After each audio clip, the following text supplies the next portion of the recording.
Madame, messieurs, bonjour, bonsoir. Ça dépend de l'heure à laquelle vous nous suivez. Boye Bola Mouna, éveil patriotique. Mokolomo Lelo, Nazalinga Imorote, accompagné na le futur député. Salangach Kinga Imoko, Soke Suyo, Italio. Il s'appelle Trésor Lumbudia Descholé, le futur candidat député, futur député élu. On s'appelle élu par la grâce de Dieu, par la base de Makasi, Kuna Idiofa. Et puis, na Ngambo ya Funa, Boye Bola Trésor Lumbu. Merci beaucoup, Ndeko. Vraiment, santé, Zongi, Tozari malade, Tozari moi Kokima. Wana na pesi mbote na bandeko nyonso balanda kanga na yo parce que na ebité so tanga ba commentaire bat ba bagoza mayere makasi. Merci beaucoup. Donc vraiment na ebité mo so tanga parce que tu ne peux pas satisfaire tout le monde. Tout à fait. Mais makambo yo lo bariza la solo. Awa na même na Funa mo ambawa. So na bina taliba na obima mais nazo respecter Jamar. Des candidats ba ozala na même site té na tiga Jamar na ba vient ngo Gisté Kabuya CG ba bima mais na idiofa même obemi na ko so atie moto na obatre bato batu na kayo wana akomi na député te za bande ko obemi na ko ba ibi na longole na carrière politique na idiofa. Merci vraiment bande ono to balanda biso to zongi lelo to zo betra bino masolo ndenge bi Ben Karoubi asali ba déclaration lelo to ye nande ko na arma to expliquer qui est Ben Karoubi l'ancien conseiller diplomatique à chef de l'État ba basala ke Congo ezala oublié na concert des nations lelo comme ko sala ba déclaration pour être Congo el hold up ici ba rapport contre voleur national Kabila da écoute ba musu ba benge voleur international lelo ba lingi ba sala ba déclaration. Merci vraiment Ndeko Arma. Merci beaucoup Boye Bola directement na likambo yo o itali makambo ya 03 o Ndeko Becholi yo kutu otiki ya mutu ka ko makambo yo sala de se retourner ko interpeller le gouvernement par rapport parce que ko dépasser le Kinshasa et komi place makasi parce que ba terre presque une histoire principale ba le kaka ba kangi yango ba bloquer pour rebondir mais souffrance va continuer ni ko ça va prendre par rapport à makambo ya 03 balancer. Merci beaucoup Ndeko Nangai chaque likambo tango ebimaka ezalo ko la moi si tango linga bota. OK. Et ya kana douleur ba ben douleur d'enfantement. C'est-à-dire moi si alinga bota après que bote vous allez sengo ndenge ni na sali apesipe mutu na mokili mais avant moi ça bota ezala toujours na ba douleur na lingi expliquer eloko nini pour na pesa exemple na lingi expliquer peuple congolais que to bizaki na baso de muto batomboki mais lelo baso de muto sala qui peut boter avec la Kinshasa na zana des réponses na makamo na pesa ko bulete na za wana lokola ba papi tamba ba makoloko tambola ba presse penge ba lexus légal na za lokola moi batwana ba yaka ko sala ki jalelo biso to sala communication ko soutenir le président Félix Tshisekedi parce que nous croyons et avec des faits réels que Félix Tshisekedi est envoyé de Dieu pour délivrer les Congolais. Mais nous avons ça na question nous avons des réponses. Première réponse c'est ça été bande ko ba comprendre que place où ba travaux malamu ezalaka ba difficulté ba travaux on paye ezalaka ba difficulté na ezali no on paye transport et comme il passe. Mais deuxième réponse ezali na lingina kebisa directeur office de route na directeur à OVD. Comme si baso sala ba ya Kabila aweza makambo sa malukonde te. Aweza makambo président Félix Tshisekedi te nde yango nzo mwana début ndeko na arma na lingi na meki ko expliquer peuple congolais to sala ki jalelo te. Le premier ministre chef de gouvernement le que nous avons un plan ya ko sala Kinshasa sans trou. Maintenant ça va demander combien d'argent et combien en termes de temps, combien de temps. Ba technicien o ezali OVD ba technicien o ezali office de route na ba service mususu bango nde ba koloba ke musala tanta e ko zwambo boye ko to ko zwame d'œuvre boye. Voilà. Bah on va faire sa plan que le quoi tout ça la université ils ont côté à l'avenue Victoire qui détient la place des artistes et c'est ngeli to planifier dans zelao pourtant on bloquer côté mi to que le côté comme si bateau OVD comme si bateau office de route la majorité là bango balingi pour aider les chefs de l'état à travers les chefs du gouvernement. OK. To bloquer banzela nyonso pourtant on va chauffer dans un accepter ba ça la grève tant ba chauffeur ba en accepter ba client ba banda ba Félix Tshisekedi azo kokate boy OK Félix Tshisekedi za na volontaire ça force ba ça que non peuple la revendiquer est-ce que Félix Tshisekedi mutaïpsi ba wogi boka na banzela nyonso est-ce que ça malukonde mutaïpsi ba boka na banzela nyonso il faut poser maintenant la question au directeur de l'office de route ou le directeur de l'OVD pour ba ngonde ba za ba patron exécutif ya musala wana. Non, c'est vrai que nous tirons pour ça émission tirons tout garant quelque part. La carrière on pété balongolanga ko tout plaque pour expliquer peuple congolais que monsieur le président Jean-Marc Kabunda Kabou mon secrétaire général Augustin Kabouya cette fois-ci n'a pas mandataire on ne peut pas jouer il faut que tu bateau on a l'obligé de bazoaka bataille d'EPS parce que Félix Tshisekedi est chef de l'État non seulement pour les membres de l'IDPS mais pour tous les citoyens congolais. Tout à fait. Le Félix Tshisekedi a nommé pe mutu mususu parce que as président ka biso IDPS c'était mais na au sein de la président Jean-Marc Kabou si président Félix Tshisekedi veut nommer batuno son ba mandataire mais il faut qu'il y ait des personnes au conduire vision chef de l'État. Et ça te to nommé mutumo baza directeur ya OVD mouf akangeli biso banzela baso sala musala basali musala mutu soko zo utana yolo moyen que de victoire ezate pour comme difficile bakangi banzela alors peuple on banda ko revendiquer fati DG ya office de route na OVD azane à l'est nanda ko naye azoko sa peuple congolais ce n'est pas normal, ça fait donc ça va passer donc la moto de moi ko le quand même la moto c'est susté so ça yolo pour comme victoire et c'est no bima au bimi kapela au 12e au bimi boulevard Lumumba alors que nous on se nzela ya boulevard ti mi ponga besoin scène côté pour ma victoire alors babi to suis chargé la boulevard comme quand même m'a bouché parce que babi to suis quand même comme la boulevard comme bouché embouteillage parce qu'on a offert la Félix c'était dit au seul le côté de on me combien le régime a tiré gelou makambo ko tambola malamu te peuple a konni makambo a tiré gelou merci beaucoup tu lui ça passé tiré gelou programme ya tiré gelou batu zako ganga kaka ngana albanga na ngasu makambo te ezali ngo actualité te parce que tiré gelou ezali po na ko sauver peuple congolais dossier za makasi eza muyibi ya Kabila na famille nae eza na makambo ya 100 jours te papa frère moulage oza serviteur de Dieu eza makambo ya chile geluté eza makambo ya 100 jours te mais likambo ezali ya muyibi o Kabila sali ayiba mo pote babala bale kufa. Voilà. Merci beaucoup. Merci. Parce que la situation beaucoup la biso moko malobi sitting ya bloc patriotique ça la magi liboso ya seni o ngesa la liboso seni na Gombe wana les hôtels avec ba image parce que les communicateurs moi ba image wana moi ba photo moi ba vidéo allez nous ça par rapport à sitting wana au mona bloc patriotique. Bravo na la police. Félicitations de Kwarma. Comme ça la police na biso. Na mona vraiment lieutenant colonel. Na bité soki vidéo na ba colonel Nyembwe na Gombe. Colonel Nyembwe. Papa colonel Nyembwe félicitations na zoluka. Est-ce que vous le numéro net? Na li na opé numéro net. Attends la Gombe. On a numéro net. Oui. Ah na numéro net. Ça na ta awa na yo batwa mona ki na yo. Na opé numéro mu ya mokondo. Merci na so benga colonel. Na benga na présence na yo. Mo colonel lobi colonel na Nyembwe. Mon colonel Niembwe après mission de Kwarma so na numéro na benga na présence na yo na zo kende kotala he na soutenir ata la police na biso na sima colonel wana na pesa ata mayamela félicitations na musala sali tala makamu colonel alobi nini abi Fayulu ambongo na boyi na kobeta gaz c'était na pesa bino succès bino moyeka moi 10 personnes bo lukana beta gaz pour passer la déclaration que Félix Tshisekedi na zo beta gaz mon colonel bravo félicitations. Il y a 10 personnes qui ont revendiqué pour la CENI. 10. Les colonels Niembwe Atali Albi non. Ce n'est pas possible. Vous avez le gaz, gaz est un impact. Bon, que nous avons la mobilisation, parce que c'est comme peut-être un arobé à gaz. Nous avons un gaz, c'était pour nous appeler ça nous succès, pour nous succès par là. Bas chapeau, mon colonel Niembwe. Nous avons mon colonel. Félicitations. Mais moi, reposer à la qui va gagner dunia qui langa. C'est pas gagner qui le bague peut-être cause à la détournement. Il faut pas que Mikolo détourne ses bébés. Il va gagner qui la Guinée City va pas.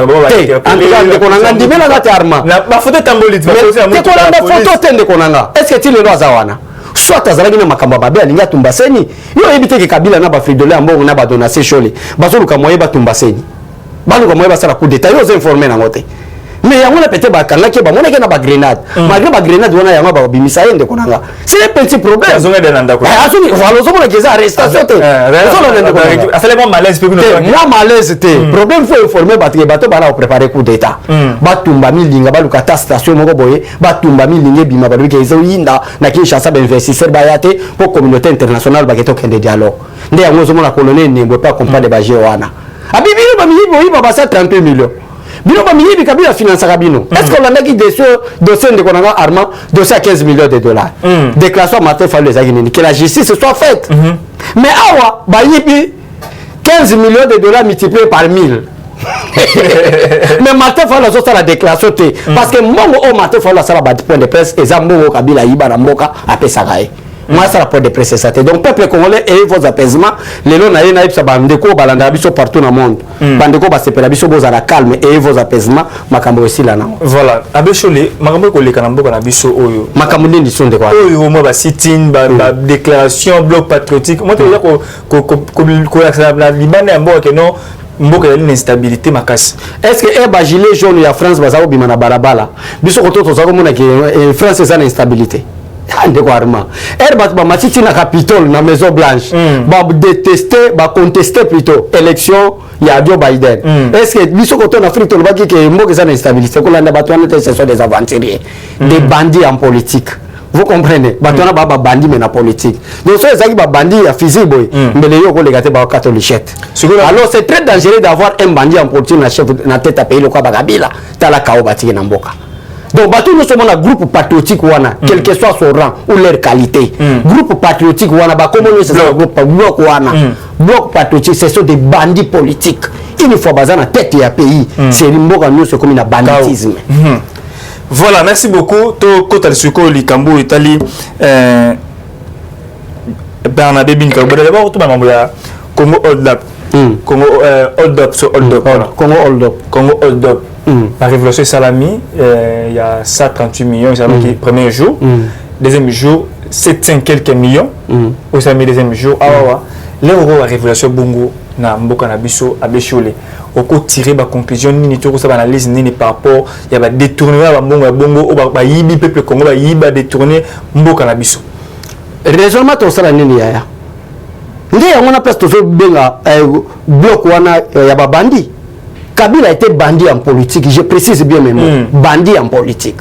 Parce qu'un homme sérieux qui a reçu le cours de philosophie, psychologie, qui a l'amour de son peuple, jamais a eu baba mbongwana. Or, na ba révélation na peut-être peuple a eu c'est le début du commencement. Ezana bandeli. Ezana bandeli. Ezana au-delà ba 500 millions. Ezana au-delà ba 2 milliards ba révélation koya. Même si on a dit déclaration, il y a Sonia Roley, il y a encore des choses graves au peuple qu'on a au bon amoto. Mais mon regret c'est quoi de Konanga? Ce n'est pas Kabila parce que moi je ne croyais pas Kabila. Nazako douter fort na Kabila à cause de la nationalité nae, à cause de la compétence nae, à cause il y a qui banditisme politique à moment à sommet à l'état. Nazai na confiance n'était. Oui ba Kabila na regretté. Mais na regretté les lokomoko. Bloc patriotique. Na kata bloc patriotique, il y a des serviteurs de Dieu, des grands serviteurs de Dieu. Comme Bafridola Mbongo, Badona Sechole, Berik Senga, Oye Koto Zupe, Martin Fayulu, Badolf Muzitu, Moïse Kotumbi, Basangani, Basali Fonds patriotique, soit en disant Babunda pour l'intérêt Mboka. Aucune déclaration concernant Hold Up. Aucune, même que le baquet, Hold Up, félicitations. Peuple congolais, nous comme on attend à libérer, parce qu'au sommet de l'État, il y avait un bandit politique.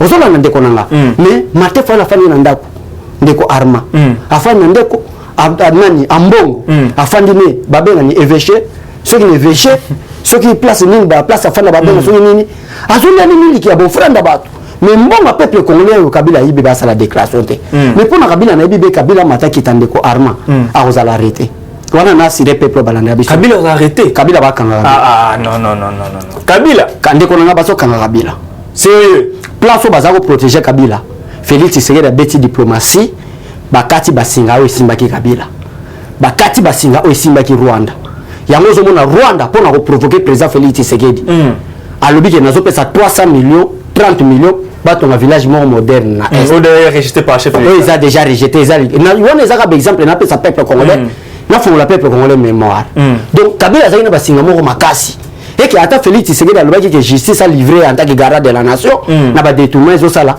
ba pays ezaki très puissant bon bazana makasa ko déstabiliser Congo balinga ba kota ba libérer Félix Tshisekedi abandi na diplomatie akata ba lien ozo lié entre Kabila na Kagame akata ba lien ozo lié entre Kabila na États-Unis na Russie na France na Turquie Félix Tshisekedi a parvenu ko kata ba lien wana nde yango wana nde ko arma omoni batalamuka bazako finga président Félix Tshisekedi balbige Chilombo Airways parce que azo voyager belé parce que ba comprendre que ba voyager à président Félix Tshisekedi les ali pour kata ba lien wana Kabila memela biso malédiction na mboka po bakangaye après avoir constaté sa diplomatie nous sa président Félix Tshisekedi sili ndeko arma lelo mo mona Congo Hold Up ebimi parce que Félix Tshisekedi a kati diplomatie na mikolezo ya ndeko nanga arma nazo bisa peuple comme bazolanda biso mikolezo ya et kozala maintenant umukamate Kabila ka place azana ba yeba tourner na ceinture arrestation Kabila kozala mabe koleka même ya bagbo ezala mabe makasi bakangi mabe arrestation Kabila bon tout les cambo ya Barnabé Bin Karoupi Congo Hold Up ou l'enquête de la honte des chiffres des mots pour un scandale qui s'en aime pas un. Quand les Occidentaux prennent les Congolais pour des moins que rien, rendez-vous au blog pour les mieux comprendre. Alors, bien sûr, affaire BFB Bank RDC du sensationnel réchauffé pour dénigrer Joseph Kabila. Via un compte MB, mission impossible pour l'Union sacrée des médias et des organismes internationaux pour couler l'homme qui fait peur. Pas étonnant, les peuples écrits au secours, rendez-vous 2023. Alors, vous saluez, Barnabé Bin Karoubi, sur un pays nini, sur un article, sur un pays nini, sur un mboka nini. Bon, professeur, bonjour. Asa professeur. Ouais. Ben Karoubi o Muyibi, asa professeur. Ah Muyibi. Ah, mais pour tout na yakima ponani. Ndeko nanga ozomona to comme en vérité. Ah, mais justice instrumentalisée de ce qui m'issaye. Ah, mais justice instrumentalisée. Mais pourquoi ya matata pono balobi que justice c'est musala ya bien instrumentalisé? Na yona matata pono na yibebele c'est matata pono. Mais pourquoi ya Muyibi mukia sur la justice instrumentalisée? Un professeur voleur a quoi éduquer bana université ni Muyibi. Nakoloba ndeko opposé la répondre. Répondre à la question parce que vous organiser la presse, vous organiser l'intervention pour salir chef de ancien chef de l'État Kabila, vous salir pour rien, vous rater parce que l'homme fait peur. Rendez-vous 2023. Qui fait peur Kabila? D'abord là nazo la caméra na répondre Ben Karoubi. Bandeko o azana numéro ya WhatsApp ya Ben Karoubi. Émission de Arma posé une question botindela. D'abord au monde que c'est ce qu'on appelle Ben Karoubi, peut-être il souffre de la maladie mentale. J'assume bien mes propos. Parce que en tant que professeur, à quoi qu'on le base sur ce retour à Joseph Kabila. Parce que le mandat de Kabila a été déjà réglementé par la Constitution. C'est la raison pour laquelle la Constitution appelle tous les anciens présidents de la République élus qui sont arrivés à terme de leur mandat, les sénateurs à vie. On a un professeur Azorbake, Bazobang a rendez-vous en 2023. Rendez-vous en 2023, on est à Ozonga, Félix est la chef de l'État à la Longwe. Je suis ce que l'on a été. Ce sont des bandits de Ben Karoubi, des bandits en politique. Nous voulons maintenant des hommes bien éduqués, des hommes qui ne sont pas des sensationnels comme Ben Karoubi, mais des hommes sérieux, intègres pour le développement de Boganabiso. Lelo Azoroba en 2023. Au moment déjà que c'est un aventurier à cause de la déclaration Azoroba qui rendez-vous en 2023 Kabila a postulé. Ok, ça c'est une maladie de Konanga. Tant que étudiant il a fait sa cour. Bazoroba qui un président qui a totalisé mandat de 5 ans renouvelable une seule fois a commis un souka à salle organisée à l'équipe, mais Bazoroba qui a rejoint ça où ils ont souki ndokité. Où ils ont souba professeur Bazoroba qui commis au-delà kindoki. Voilà une des raisons pour laquelle Nayaki Natala Ben Karoubi voleur, monta carte bancaire. Monta 50 000 $ par mois. Et je dis, mon peuple congolais, il y a contribuable congolais. Monta qui mal éduqué financièrement. Monta qui impoli financièrement. Ozo sala mongo ya contribuable congolais le lenga li ko la ligablo naé. Le loi azana la leso pesa peuple congolais. Voilà de quoi arma. Voilà raison pour réponse on a proposé qui na pesa. Suko il semble-t-il confirmer que non 800 000 $ et bimi pour nous passer la presse ou on a passé l'investigation de Kouta pour nous nuire Joseph Kabila. Le gouvernement congolais Félix Tshisekedi va acquiser le gouvernement en place par 800 000 $ pour nous passer la presse et en international va mener l'investigation de Kouta pour nous nuire régime à Kabila. Félix Tshisekedi n'a jamais traité avec les RFI France 24, TV5 Monde, Libre Afrique, Jeune Afrique. Félix Tshisekedi n'a jamais traité avec eux. Par contre, on a que même Jeune Afrique bataka président Félix Tshisekedi m'a débattu dans l'histoire. Mais mon toiseau corrompre. C'est leur frère Joseph Kabila à travers Moïse Katumbi. Ok. Aux Hollande, Moïse Katumbi a son baba média. Moïse Katumbi, votre diplomatie, Moïse Katumbi qui est sali banda nambo. Pour nous kata balio Félix Tshisekedi a sali, peut-être makambo sali mamalam. Ngana ko le banini. Félix Tshisekedi a sala baje wanate. Félix Tshisekedi a makambo wanate. Par contre, bateau bazo sala ba déclaration avec le gouvernement à travers les chefs de l'État, bazo sala qui ba instrumentalisé, c'est que bazo bela, pas un malade na mutu. Mais Kabila était à Togo en 1997. Où est-ce qu'il a trouvé ces milliards? Où est-ce qu'il a eu tout cet argent? Moi, na Mobola, balobaki kutu à l'époque, ba rumeur ça autant que azaki ancien chauffeur de musicien congolais un musicien congolais qui n'est même pas millionnaire mais il est chauffeur naï lelo ko ba confirmer en moté hein ba confirmer en moté mais tambola ki bongo bref la pour na Rwanda ba Gloria Ntelu ba Sera Kabila ba Francis Selemani o ya présenter biso awate mais baza bande ko nae bref la pour que un moment donné ba makambo baza ko ba nae ke batu musu ba mona ngwa solo donc Félix Tshisekedi kota na ba jewana te ce Félix Tshisekedi zaina ba jewana mbele bino lelo za milelo na milelo affaire égale qu'il soit égal ou qui a mamnani kombo na ena Olive Lembe égal na olu que la bien texte mo égal ambo égal a oyo et utko bima Gilles Lingete oh là là oh ba yibimbo ngalete belé voilà na olu ka texte moi voilà les chefs confirment que le dossier égal banque oyo ça va mafia BGFI Bank 43 millions de dollars et une nébuleuse entre la société égale Afritech, BGFI Bank, le ministre des Finances honoré Patrick Kitebi et les gouverneurs de la BCD Francis Selemani et autres. Est-ce qu'ils doivent être interpellés par rapport à Yango parce que Gilles Lingete a confirmé depuis le mois de mai 2021, Gilles Lingete a transmis au Sénat REF les éléments constitutifs du dossier de détournement en somme de 43 millions de dollars sortis du compte, la compte BCDC ou la BGFI pour destination non encore licidée. Donc, à travers ma bouille, égal et autres, Mbongo Bima 43 millions de dollars américains pour nous soutenir égal et Moussouana. Vous commentez que non, égal normalement, ils ont et comme le entreprise publique. Mais déjà, procédure les abongos dans Naïb Sabandeko, procédure les abongos que égal ils ont comme entreprise à l'État parce que vous avez la capacité de faire un moyen de 43 millions mais il y a une qui égal à au-delà de 2 milliards de dollars mais donc banque ezalaki vraiment porte ouverte bazo kende bazo toka pour na ravitailler égal bon bango on a vu que Kabila kozonga na pouvoir de sauter par exemple incapable de kozonga sambongo wana donc égal ils ont commandé entreprise à l'État ça c'est premièrement deuxièmement de konanga arma mais bateau que Félix Tshisekedi a instrumentalisé la chaîne internationale bambongo mais lelo ba contredire peu message rapport et ça présent Félix Tshisekedi Gilles Lingete banda ko travailler depuis Kabila zawana est-ce que ça président Félix Tshisekedi va reconnaître bolamo président Félix Tshisekedi azosala que il est encore bon pour Félix Tshisekedi so azali motema mabe lokola Kabila lelo mboka ezika lelo batu bakufa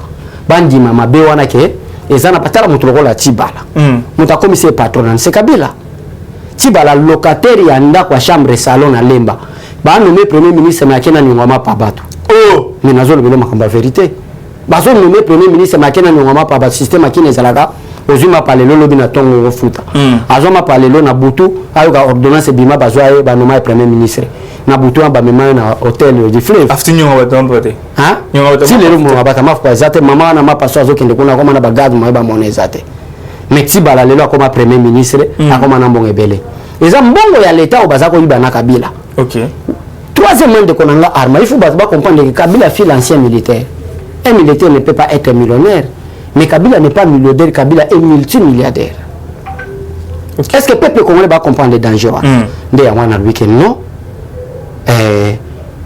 va respecter procédure va respecter chef qu'on dit beaucoup appuyer Congo beaucoup c'est pour banquette sali beaucoup appuyer ngo beaucoup bagazali ya solo ni ko motiver bien monde bagazali ya solo et là ils ont motivé association ba presse internationale ba sangani ba sali banquette wana ba ONG merci beaucoup de Kwarma aux amayele mingi na question posée autour pour peuple comprendre que ni les opposés ils ont motivé biso pour tout le bagage makambo wana eza solo voilà les éléments de motivation ils ont prouvé que makambo Congo oldo passa les solo premier élément Kabila se mêlé biso bandit politique na sommet à l'État un bandit peut tout faire deuxième élément Kabila tikeli biso ata entreprise moko te à l'État ils ont fonctionné malamu par contre Kabila a créé une entreprise privée na eza na mbongo le quand même l'État congolais comme égal comme Kingakati comme Ferme Espoir comme Kashamata na kati kuna eza na ba villa plus luxe que na Gombe ou na ma campagne mais lelo kaka bandako ba Belge batikela biso kaka yango na bazo tia couleur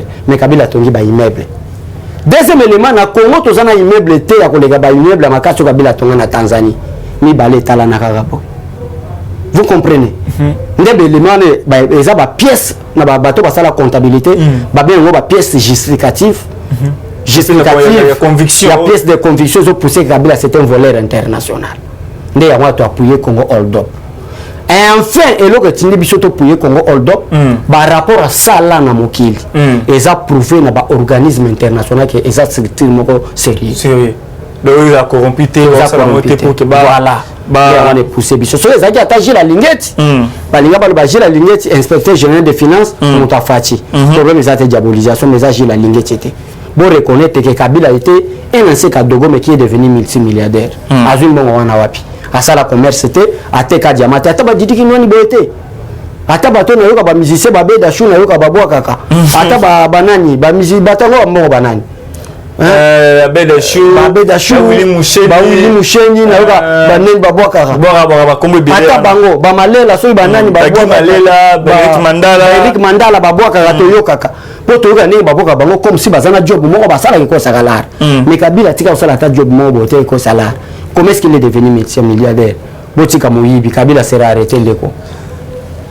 Est-ce que peut-être Kamera a une grâce présidentielle? Ata mata qui ta une grâce présidentielle te. Mizuta mba mikolo makasi. Te wana bata INC bazala bongo monte na début à procès Kamera. Yemo Kamera za olobani 5 minutes na bimimi akenda boloko ci lelo. Yemo Kamera lui que non, j'ai des révélations à faire. Médias internationaux ou RFI ou RTNC. Bozo direct pour azabe en boîte dépendant boîte dépendant nazo fongola masolo. Kamera batia RTNC a fongola masolo te. Yangana nazo motiver peuple congolais que oh nous sommes besoin na bazo tambola ke Vital Kamera obima te. Vital Kamera c'est un voleur national. Kabila c'est un voleur international. Donc bango yo sur place bango sana boloko Vital Kamera obima te. Et pas vraiment effectivement souka kuna y a un problème où les kamabouya iranium kuna koleka kuna un conseiller mon kondia mafti masuka à côté na kati ya cop mobo ya iranium ateki ngo ba sengi na ye pa ya conseiller mon nzamboka matière sécurité auto benga kae kumbu ngobenga kumbu na penate kumbu ne benga kae les fantomas alobi ba kangae fantomas nani François Bé albi ba kanga conseiller fifi masuka wakanga bi malibana mboka te yé communiqué autambola déjà même c'est vrai oui bon biso to ça la communication moi to le bilango exact parce que na yebi que fifi masuka c'était une femme battante azo ça musala pa kanga mboka atonga mboka lobi to ya zonga na kota na landa ba communiquer na landelango poto yeba ndenge nini to ya robeta so eza so la kilebolo régime Félix Tshisekedi linga banti valerte régime Félix Tshisekedi linga ba valeur ko ba fifi masuka bango moko des femmes de valeur oyo bazulu ka batonga mboka pote mboka keneli toto botondi nini ba congolais ba retenir mission moko la lelo ba congolais ba retenir malamu était soutenir Fati Béton poto tonga mboka mboka na biso zana ba mi bebelo kende pa Vital Kamera ozonge pa Matata Pono obaluka boy Joseph Kabila ozonga Simoli Vilembe association de voleurs c'est mboka tambola bien mboka tambola kitoko makasi. Chaque chose a son temps. Chaque temps a ses hommes. Chaque chose a son temps. Chaque temps a ses hommes. Vous comprenez? Et venir sur Moutassala a des difficultés à mater. Même les États-Unis sont tous les États-Unis. Au moins, on a plein de difficultés à rencontrer. Tous ont des difficultés à rencontrer dans la reconstruction à Congo, comme si le Congo n'avance pas. Pour toi avancer changement de narratif au ndeko muya koloba to vendre image ya malamu ya mboka na biso to vendre malamu ya mboka na biso côté o ko simba te to traiter entre biso o ko simba to la ndeko keno o ko simba yango ko simba mambo tambola malamu côté o ko simba te o bengi ndeko biso tala ko tambola malamu to bongsa to changer pour que mambo tambola na mboka na biso. Merci beaucoup na bino bande balani vous avez belé libanda ya mboka na kati ya mboka bolanda biso na tongo na midi to na pourquoi rester branché scotché. Partagez ces liens, partagez ces vidéos et pas la déconnaissance vos suggestions, vos appels, vos remarques, ça nous fait énormément plaisir. Commentez, likez et comme ça, qui na Elengi. Merci beaucoup Vincent, c'est ma caméra. Merci Nabino. Puis tout le monde a vu qu'on a dit qu'il y a ceux qui sont sous Nanu à Zongité. Bye. Eshima, votre magazine qui bat au rythme de l'actualité. Retrouvez la nouvelle édition. Exclusivité, Sakombi Molendo, le pionnier de la bancarisation.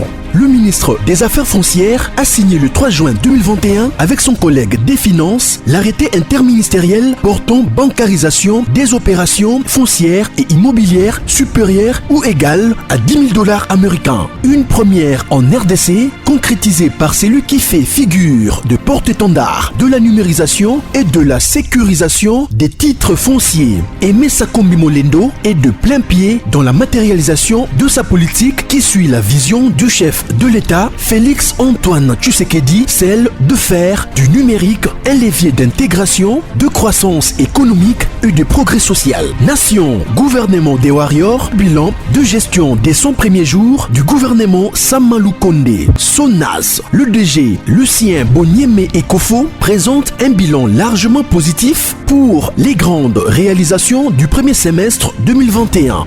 À lire également l'interview de Seth Kikouni portée sur les questions d'actualité. À la découverte de Tissia Mukuna, la DG de la marque La Quinoise, café planté et transformé à Kinshasa. Interview exclusive de Richard Ilunga, DG de l'ONIP, qui confirme l'identification de la population congolaise avant les élections 2023. Un an de patrouille financière, les audits de l'IGF mettent à l'écart les mandataires impliqués dans la mauvaise gestion des deniers publics grâce à Jules Alinguete, inspecteur général des finances, chef de service. Une analyse sur les coups d'État en Afrique et leurs conséquences. Retrouvez l'intégralité du magazine Eshima dans les kiosques. Eshima Magazine, un nouveau standard d'information.